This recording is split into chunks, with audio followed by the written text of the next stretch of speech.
మాట ఇస్తే మాట తప్పం మడమ తిప్పము కాంగ్రెస్ పార్టీ ఏదైనా చెబితే 100% అమలు చేస్తుంది అని 2009లో మన్మోహన్ సింగ్ గారు ఏ విధంగా అయితే రుణమాఫీ చేసి చూపించిండో ఈనాడు దేశంలోనే ఆదర్శం. కొంతమంది ఎక్కడెక్కడి నుంచో వచ్చి ఒక ఆయన గుజరాత్ మోడల్ అంటాడు, ఇంకొక ఆయన ఇంకేదో మోడల్ అంటాడు. ఇవాళ ఈ దేశంలో ఉండే కోట్లాది మంది రైతులకు రాజకీయ పార్టీలకు తెలంగాణ మోడల్ ఆదర్శంగా నిలబడబోతుంది. తెలంగాణ రాష్ట్రం మాట ఇచ్చి రైతులకు 2 లక్షల రూపాయల రుణమాఫీ ఏకకాలంలో అధికారంలోకి వచ్చిన మొదటి 8 నెలల లోపలనే శ్రీమతి సోనియా గాంధీ గారు, శ్రీ రాహుల్ గాంధీ గారు ఇచ్చిన మాట నిలబెట్టుకొని ఈ రోజు దేశంలోనే ఆదర్శమైన ప్రభుత్వంగా తెలంగాణ మోడల్ గా ఈ రోజు మనము నిలబడ్డము. వ్యవసాయం దండుగా కాదు, వ్యవసాయం పండుగని నిరూపించినాం. రైతుల కోసమే ఈ ప్రభుత్వం ఉన్నది, రైతును రాజును చేయడమే ఈ ప్రభుత్వం యొక్క లక్ష్యం. ఇది ప్రజా ప్రభుత్వం అని చెప్పి ఈనాడు మనం నిరూపించుకున్నాం. ఇవాళ దేశంలోనే మనం తలెత్తుకునే విధంగా ఈ కార్యక్రమం ఉండబోతుంది. మీ అందరి సహకారం ఉండాలి. ఆనాడు సవాళ్లు విసిరిన వాళ్ళకి నా విజ్ఞప్తి ఒకటే, మిమ్మల్ని రాజీనామా చేయమని మేము అడగం, ఎందుకంటే మీరు ఎట్లాగో పారిపోతారు మాకు తెలుసు. కాకపోతే ఇప్పటికైనా కాంగ్రెస్ మాట ఇస్తే మాట నిలబెట్టుకుంటది. సోనియా గాంధీ గారు, రాహుల్ గాంధీ గారు మాట ఇస్తే అది శిలాశాసనం. ఆ మాట తప్పరు. రాజకీయ ప్రయోజనాల కోసం గాంధీ కుటుంబం మాట ఇవ్వదన్న సంగతిని మీరు గుర్తు పెట్టుకోవాలి. మీలాంటి మాటలు గాంధీ కుటుంబం ఇవ్వదు. ఈ రోజు మనమందరం శ్రీ మల్లికార్జున్ ఖర్గే గారు, శ్రీమతి సోనియా గాంధీ గారు, శ్రీ రాహుల్ గాంధీ గారికి మీ అందరి తరఫున, తెలంగాణ రాష్ట్ర రైతాంగం తరఫున వారికి కృతజ్ఞతలు తెలియజేసే ఏకగ్రీవ తీర్మానం మనం ఈ సమావేశంలో ప్రవేశపెడుతున్నాం.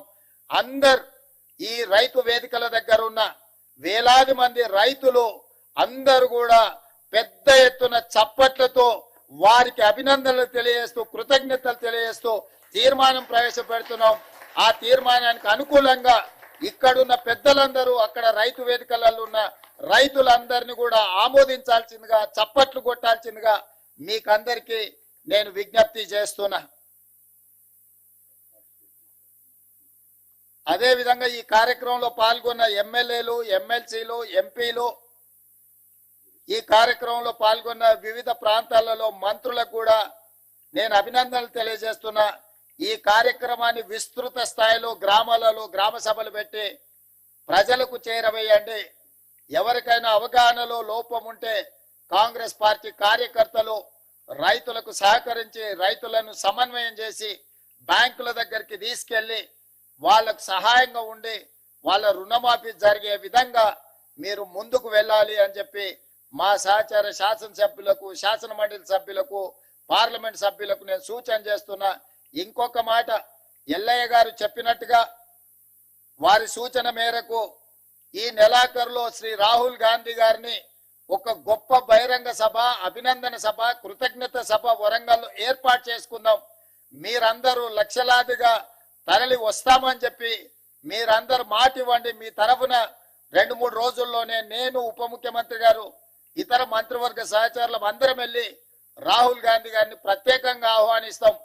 ఏ వరంగల్ మైదానంలో, ఏ వరంగల్ గడ్డ మీద తెలంగాణ రైతాంగానికి మాట ఇచ్చినమో మాట నిలబెట్టుకున్న సందర్భంగా రాహుల్ గాంధీ గారిని ఆహ్వానించి మనం సంబరాలు చేసుకుందామని చెప్పి ఈ వేదిక ద్వారా రాష్ట్రంలో ఉన్న లక్షలాది మంది రైతులకు విజ్ఞప్తి చేస్తున్నా.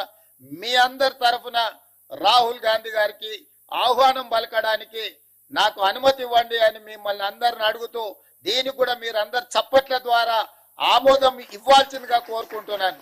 ఒక శుభకార్యం జరుపుకునే సందర్భము, మన అందరం కూడా సంతోషాన్ని కలిసి పంచుకునే సందర్భం.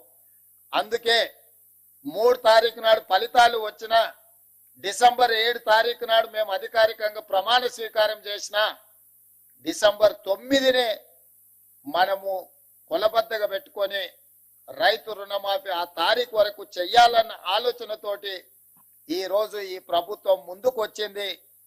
ఇంత మంచి కార్యక్రమం అద్భుతంగా, ఏ సమస్య లేకుండా, ఏ అవంతరాలు రాకుండా ఈ కార్యక్రమాన్ని పూర్తి చేసే ఒక సంకల్పంతో ఈ రోజు ముందుకు వస్తున్నామో ఇది మొదటి విడత మాత్రమే. 1,00,000 వరకు మొదటి విడతలో 100% లక్ష లోపల ఉన్న రైతులకు 100% రుణ విముక్తి కలిగించినము. 0 నుంచి 1,00,000 రూపాయల వరకు ఉన్న ప్రతి రైతుకు ఈరోజు రుణ విముక్తి జరుగుతుంది. రెండవ విడత 0 నుంచి 1,50,000 వరకు ఉన్న లక్షలాది మంది రైతులకు రెండవ విడత 100% రుణమాఫీ చేస్తాము. మూడవ విడత 0 నుంచి 2 లక్షల వరకు ఉన్న రైతులకు 100% రుణ విముక్తి చేస్తాము. 3 విడతలలో 31,000 కోట్ల రూపాయలు ఆగస్టు నెల పూర్తి కాకముందే మీ ఖాతాలలో నగదు చేసి ఎలాంటి నిబంధనలు లేకుండా కొంతమంది రైతు రుణమాఫీకి రేషన్ కార్డు కావాలని అడుగుతుంది ప్రభుత్వాన్ని అపోహలు సృష్టిస్తున్నారు. లక్షలాది మంది రైతులు రైతు వేదికలలో ఎక్కడైతే హాజరైనరో రేషన్ కార్డు కుటుంబాన్ని గుర్తించడానికి మాత్రమే, రైతు రుణమాఫీ చేయడానికి రేషన్ కార్డు ప్రాతిపదిక కాదు.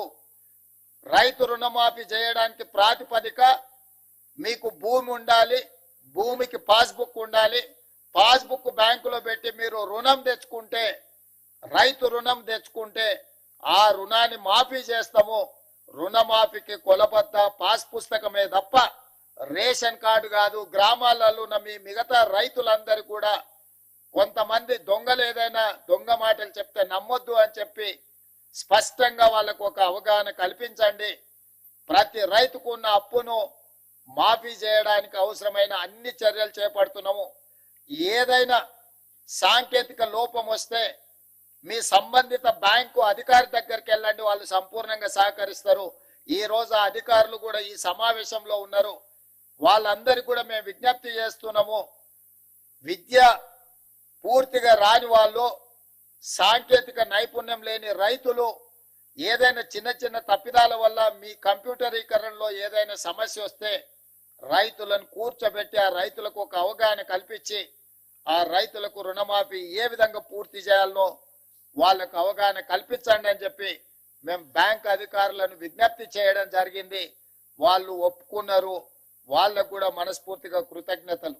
అదే విధంగా మన వ్యవసాయ శాఖకు సంబంధించిన అధికారులు అందరు రైతులను సమన్వయం చేసుకొని వాళ్ళ రైతుల ఖాతాలను తెలుసుకొని పిఏసిఎస్ లో వేసిన డిసిసిబి బ్యాంకులలో వేసిన డబ్బులు కూడా తిరిగి రైతుల ఖాతాలోకి చేరడానికి అవసరమైన అన్ని ఏర్పాట్లను చేయమని మా వ్యవసాయ శాఖ అధికారులు, మన వ్యవసాయ శాఖ మంత్రి ఆయనే స్వయంగా ఒక మంచి రైతు. ఆయన ఎప్పుడు సమయం వచ్చినా సందర్భం వచ్చినా వారు వ్యవసాయం చేస్తారు. వ్యవసాయం సమస్యలు తెలుసు.